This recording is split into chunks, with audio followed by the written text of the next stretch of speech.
ஒழுங்கு பிரச்சனை காரணம் கட்டுங்க. பொதுவாக எதிர்கட்சியில் 54 நாட்களுக்குள்ள சட்ட ஒழுங்கு பிரச்சனை காரணம் கட்டுங்க. போக போக தான் நாங்கள் இதெல்லாம் சரி பண்ண முடியும்.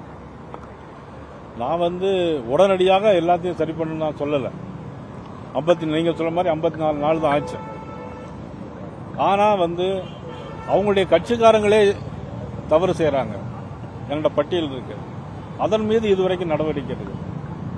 அவங்க கட்சியை சேர்ந்தவங்களே பஸ் ஸ்டாண்டில் போகும்போது தாவைக்க பொறுப்பில் உள்ளவங்க பெண்கள்கிட்ட கேலி செய்வது போன்ற நிறைய குற்றங்கள் பெரம்பூரில் ரோட்டில் நடந்து போகும்போது கும்மிடிப்பூண்டில் நடந்த 3 வயசு குழந்தைக்கு நடந்த சம்பவம் தொடர்ந்து இந்த அரசு என்ன செய்திருக்கிறது, என்ன நடவடிக்கை எடுத்திருக்காங்க. நீங்க எதுக்கு எடுத்தாலும் வெள்ளை அறிக்கை கொடுக்கறாங்கல்ல, இதுக்கு என்ன அறிக்கை கொடுத்திருக்காங்க? இத்தனை சம்பவங்கள் நடந்திருக்கு, இவ்வளவு கொலைகள் நடந்திருக்கு, இவ்வளவு போதைப் பொருள் கடத்தல் நடந்திருக்கு, நாங்க என்ன நடவடிக்கை எடுத்திருக்கிறோம் அப்படிங்கிற ஒரு நடவடிக்கையை அவங்க தெரிவிக்கணும்ல. அதுதான் நாங்க கேட்கிறோம்.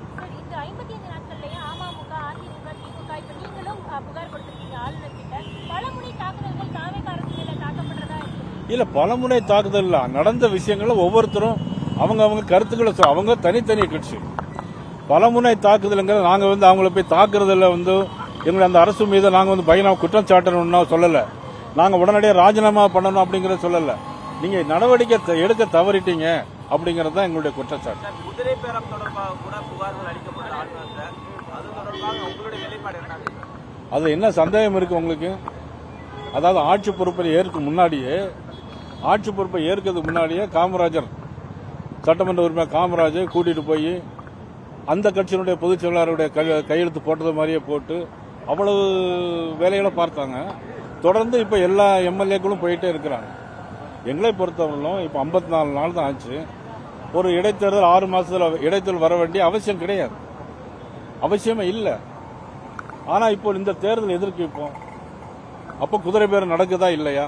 அதுதான் என்னுடைய குற்றச்சாட்டு. அமைச்சர் சரத்து போதைப் பொருளை பயன்படுத்தினார் அப்படியே விட்டுட்டாங்க. ஒரு கிரெடிட் கார்டு டெபிட் கார்டை வச்சு மாத்திரை நிறுத்தவே முடியாது.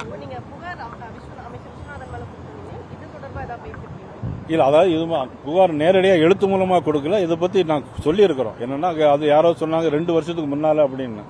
எத்தனை வருஷத்துக்கு முன்னால செஞ்சாலும் குற்றம் தான்.